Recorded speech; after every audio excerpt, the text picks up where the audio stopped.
time is it? A single person showed up. What did you call the press about?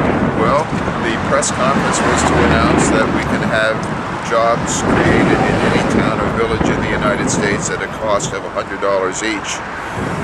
And to announce basically that the administration obviously isn't interested in creating jobs, it's interested in spending trillions of dollars on all of these projects instead of trying to do something to help people at the town and village level. So we can create jobs easily, and the administration is avoiding this. It's spending trillions of dollars when in fact you can create 10 million jobs at a cost of about $1 billion. Plus you can throw in a free college education to bring people up to a competitive level in every town. And it's something that should be done, and we can do it. And I'm surprised that the administration isn't getting behind something like this and pushing it, because this is the stimulus that people need, not the stimulus that's going to be given to bankrupt banks. How is $100 per person spent? The $100, $25 is spent by hiring people to go door to door in homes and small businesses in any town or village and enroll people in a website that will contain the tasks that each person will be willing to perform for money. And after a town has, let's say, 30 or 40% of its available population listed on that task marketplace, then the town will spend about $75 per person that's registered in order to generate business for the town and for the people in the town. Now, towns do this all the time for established businesses that have bricks and mortar. They bring in business, but what about the individuals that live there, that have homes there? What about bringing in business for them? It can be done at a cost of about $75 in advertising and the $25 to enroll the people. So at a cost of $100 per person, we can bring prosperity to a town, and we're even throwing in a free college so that we can upgrade the skills of everyone and make it easier for the town to compete anywhere in the world. Some people feel that a tuition-free university means that the education is going to, you get what you pay for. Why would something free? Well, a free college is one that, as I see it, is one that's stripped of the non-essentials that cost money and don't add to an education. They really detract. They take away the college's emphasis from education into complying with rules and regulations and trying to raise money and trying to set up facilities and other things that have nothing at all to do with a basic education. So once you strip out the inessentials such as a dispensary, the grounds management, even the library, especially the dormitory and the food service, and strip out the regulation, the accreditation, the degree granting capability, all of that costs money. Strip out the student loans, and all you're left with is the basics of a college, which are this. You need an office space, that is a classroom. You need 30 chairs. You need an easel or a blackboard, and you need an instructor for each of the courses, and a curriculum, and an administrator. All of that is the basics. And once you have that, the quality of education can be very high, in fact, much higher than typically. For example, the two-year colleges, the community colleges, are notorious for not having any great curriculum at all. The curriculum that I see that can be had in any town or village is at least equal to the average of any four-year college in the United States. It can actually be better because it would be focusing upon skills that are needed, such as computer skills, such as small business skills, and how to be an assistant to the owner of a small business, how to set up a website, how to do search engine optimization, how to use pay-per-click advertising, and other things that are very needed skills in America, and people can use those skills for themselves in promoting their own tasks, which are no more than a small business opportunity for everyone in America. And this is going to be the way we can compete with outsourcing, we can compete with the loss of jobs, we can make skills and services available to anyone, including the big corporations, so they don't have to outsource. So this is where we should be heading, and it can be done at a cost of $100 per person. So you're being really realistic about the job market today. In other words, a prestigious college degree doesn't necessarily mean you're going to get a job. Well, people are experiencing that now. It's very difficult to get a job no matter what degree you have. But if you're skilled and you have actual skills in business, in manufacturing, in marketing, in search advertising and other things, developing websites, internet connections, and the things that count in America today. If you have those skills, you're going to be able to compete more effectively, and especially competing yourself in the small business market. Small business is where the jobs are created. Every individual in America that's unemployed can be a small business person if he or she can only market his services. So a task database is the way by which everyone in America can offer their services in a single marketplace, and we can find people. For example, if you have a computer that flashes the blue screen of death on your computer and you want to know what to do, look in the database and find somebody that says, I can help you, I know what to do. So if you can't find an answer to some kind of a problem that you have with Microsoft Word, look in the database and see somebody that says, hey, I can help you with that specific problem. There are billions of problems, and we ought to be putting them in the database so that anybody can access help when needed at a reasonable cost, and that way we can employ ourselves profitably in America without the need for jobs that have all of the extras loaded onto them and make it too difficult for people to be hired.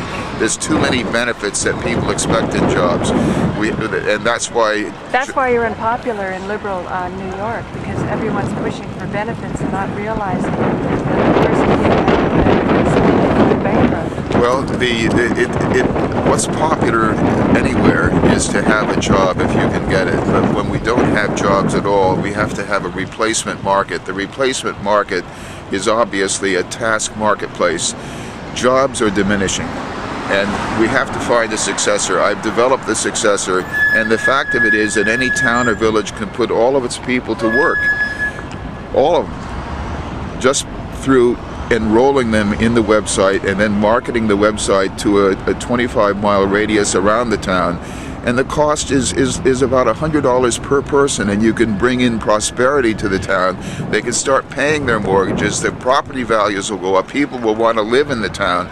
You'll have a higher tax base, you'll have people that are earning instead of loaning. I mean, this is what we can do. We can self-help in America. This is what we need to do, and Obama should get behind this and put only $1 billion into putting everyone to work instead of trillions of dollars being given to the banks that are already under. Right. Now, again, going back to that free university, a lot of people feel that if it's free and it doesn't have a prestigious, college or university behind it, that their children are going to be deprived of opportunities. That, since you're a Harvard law graduate, can you be really honest? Did that open doors for you? No. People that hire me don't know that I went to Harvard Law School. They hire me because of my skills.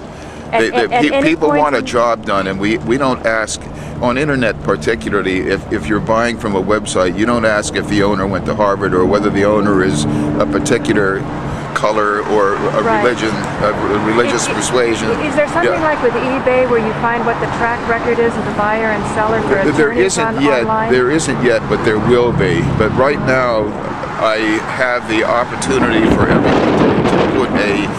to refer people to their own website to further develop the keyword ads, so that if somebody says tutor quantum mechanics college level, then there's a URL where they can click to their own website, the advertiser's website, and you can read more about what the advertiser has done, the references, the recommendations, the cost, a price list, other things of interest to the person who might want to hire somebody. So there is a way of getting additional information, but what we need in America is to have somebody. We have to have a way so that people can find how they can hire somebody like you, Joe, or anyone else that offers services. You have services that are in great demand. The problem is that people can't find you. So that if people could only find you or find anyone that has services to offer, then we'll be stimulating the economy by doing something useful, and people will be paid not because of a work program, but because of the need for that job to be done. If somebody has a blue screen of death, we need help. We're willing to pay for it. But how do you find somebody? Google is not the way you find help, but a task marketplace where people say that I'm able to help in that. This is a way that we can find the help that we need at a reasonable competitive price and do so within the zip code area of the person seeking the help. So and you said something about the college, whether a college would be able to teach properly. It's no better than its teachers. The teachers are what is behind a university, and all too often in most universities, the people who do the basic instruction at the college level are not the greatest teachers there. They are the people that are studying for master's degrees, so they don't really have their best teachers in many cases teaching the courses. That's a little inside info, huh? Well, right? no, but everyone knows that. You ran a college. You ran a. Well, I ran a curriculum which for about 10 years would only admit college graduates, and I even refused to accept a master's degree person. The local police captain actually attended our course. Oh, really? Oh, yeah. He took the full course, the local police captain. We had a great course, and the curriculum was taught not by professional teachers, but it was taught only by lawyers. And we had great lawyers. If we had to blow a lawyer out, we would. I mean, we could hire and fire the best. Then we could get the best, retain them if the students liked them, if they learned, and if they didn't, then we could get rid of them. But in a college with tenure, it's a different problem. It's like the high school system in New York and elsewhere. They have rights not to be fired. The public does not have a right to receive a good education. They only have a right to pay for people not to get fired. And that isn't right. So explain that. Oh, on tenure? Tenure means that the students only have a right to attend and to pay people who can't lose their job. There's no right to receive a good education. You have a right to sit in a class being taught by somebody who can't be fired. When you can't be fired, you run the risk that the person no longer cares about how good the instruction is, because no matter what they teach, they're going to be able to keep their job, and that isn't too good. That isn't good for the people seeking a good education. We always thought that tenure was about allowing professors to really speak their mind in spite of a prevailing unenlightened, uninformed, uneducated position that might be dangerous. Isn't it true that has been undermined by PC? What is politically correct is undermined. All of that so-called First Amendment rights of the instructors. Haven't we really suppressed that anyway? So we're suppressing the rights of the people that you're trying to protect, and we're eliminating a good education for the people also we're trying to protect, all because of tenure. So forget tenure. Unfortunately, most Americans don't have tenure, and the few that do, such as politicians who are guaranteed of retaining their job, that's a tenure. They have, if they're in Congress for 2 years, they get full benefits forever. What kind of stuff is that? How about you and me? What do we get? We get nothing. I know a tenured professor that's actually not getting the money he deserves. Because they don't like what he's doing, so it seems as though you still control through the purse strings. Tenure is one of the problems. Accreditation is another problem. For example, with law schools, the only way that you can get accreditation for a law school is to prove that you have a library of significantly more than 1 million books, even though we don't use books anymore in the practice of law. Yeah. So what kind of a nonsense thing is that? You don't need books. You don't need a building to store 1 million books, such as that building over there. You don't need that. This building. You only need a computer. You can have the computer almost the size of a wristwatch and do all the legal research that 1 million books would give you. You don't need the books, and yet these are requirements, and the requirements exist in order to suppress the growth and competition of any of schools, of law schools and others. Regulation is to suppress competition in many cases. It doesn't help. Now, this is interesting because when Jane Goldberg and I were in Colorado, Wes McKinley, the state representative, came out for this radiation hormesis clinic. And at that time, this was a great location for a clinic because it was all isolated. But one of the people had a son of college age, and he's wondering how he can get educated, and they were talking about a $60,000 education on the internet. Now, even though you're very internet savvy, you didn't agree with this. Well, my son and I had this argument today as to whether or not MIT's curriculum, which anyone can use online for free, and they have the videos, they have the materials, you have course outlines, you have the best teachers in the world, instructors, professors. I'm saying, look, you need the discipline of having people come to class every day and associating with others in the class, asking questions, and that need to be in a classroom to ensure that you have that education for all is a lot better than trying to sit down and force yourself to do home study. It's a home study curriculum, and for some people they will thrive on it. I've thrived on home study. A lot of what I know, a lot of what most of us know is home study. But we can jumpstart the economy by giving classroom study in the things that they need to know.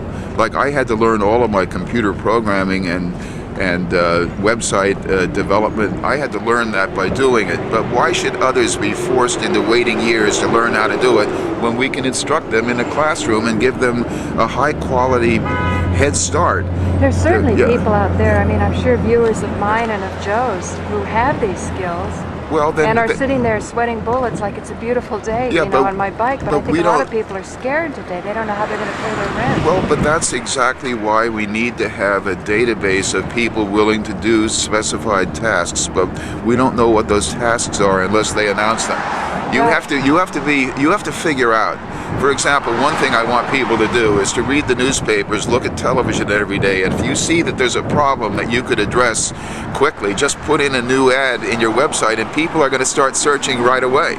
You can fill an immediate need by using a website where people that see a problem on television, for example, how do you deal with people that the survivors of an airplane crash? You might figure out some angle and then put an ad in right away and develop business because you're competitive that way. We can do that. We have to find the need and fill it. It's never changed. So that's the $100 per person. The $100 per person. Helping to develop that. The town that wants to. Let's take a town of 10,000 people. They have 3,000 people that need additional work. Most of them are unemployed, or many of them are. Most are either unemployed or underemployed. What we need to do is to identify those 3,000 people, register them on the website, and then market that website to the 25-mile radius around the town in order to bring in business for those people in the town. That will cause the others in the outlying area to say, hey, I want some of that money too, and they too will then register, and slowly but surely within a year you're going to have the entire nation participating in the task marketplace, and that will compete with outsourcing. For example, you and I don't know who to go to get services. A large company knows they go to China, Mexico, India to get services inexpensively. But what about you and me? We can't go there normally. Right. But what we have are people in America who will give us those services if we can only identify who they are. So that's what the database does. I know your idea works. In theory, it was great. We were sitting there at Manhattan Neighborhood Network, and I was starting to understand it's myclads.com. Yes, myclads.com. And then it turns out then later, within 2 weeks, a friend of mine, Demetria, said that her speakers weren't working on her computer, and this was driving her crazy, and she said, can you fix speakers? And I didn't want to go out to Brooklyn, plus I wasn't sure I could fix speakers. And finally, she paid $25, put an ad on Craigslist, right. And for another $25, somebody came out and did it. Now that $25 was a barrier probably for a couple months. If she could have slapped up an ad for free, oh sure, she might a have had that problem done. A task wanted ad for nothing. Yeah, sure. I mean, the guy did the job. He came over. He did it for what it cost to place it. So it's a two-way marketplace. I've identified putting the unemployed and underemployed tasks on the website, the tasks for people that want to do work. But what about people that need a specific task? That the marketplace is there for us to advertise for people to do tasks. Right. So that part of what we need is to have those persons in a town wanting to do tasks, to have a task manager who will supervise putting the tasks on, and also watching for help wanted or task wanted ads and identifying where their principals could find some employment. So it's a different economy. It's task oriented. Jobs are filled with a lot of tasks, but many people can't hire a full-time employee just to get a task done. Right. We need to be able to hire someone to do the task and then forget the person and not have them as an overhead expense because we can't afford it. Right, and who wants to sit around 8 hours anyway if you could do something quickly that you like doing? I mean, you're going to advertise for tasks you like. That is probably correct. Offering for less money, and those things you don't like, you'll offer for more money. Right, that is correct. You will find what you want to do, and you may compromise and do what you want to do and take less, or you may find that you can do something that you don't really want to do as much, but you may be able to get $50, $75, $100 an hour doing what you don't want to do, and you'll wind up wanting to do what you don't want to do. So can you elaborate again? What is a task manager? A task manager would be like imagine if you are seeking employment and you go to an employment agency and you have a consultant trying to advise you on what job to take. A task manager would be like a consultant, or like an actor has an agent who finds work. A task manager would help develop work for a person that wants to perform tasks. I see. And so the $1 billion that you're suggesting, which seems like a lot of money, but relative to the trillions, it's only $100 per person. It's 10 million jobs at $100 each, and that is not expensive. Jobs, yeah, 10 million jobs. How many task managers would $1 billion employ? I would assume that in the ordinary sales relationship of a sales manager to salesman, you have one sales manager per 10 salesmen. I would assume that there's some relevance that one task manager might be able to develop website URLs and develop tasks and supervise the help wanted and other things for maybe 10 people. So, and that would be maybe a 15% commission, so that the manager might earn 150% of what his typical, what his average person would work. I've got to find some kind of a word to identify the person who performs the task. Yeah. Tasker, tasky. Now you also talk about saturating a physical area of how much radius? 25 miles. That's 2,000 square miles. That's 2,000 square miles of advertising within 2,000 square miles to develop work for the people that are pinpointed in the center of that area. So that people in a small town of 10,000, you might have 3,000 people. You have 3,000 families. You might have one person per family interested in offering tasks. So you have to go door to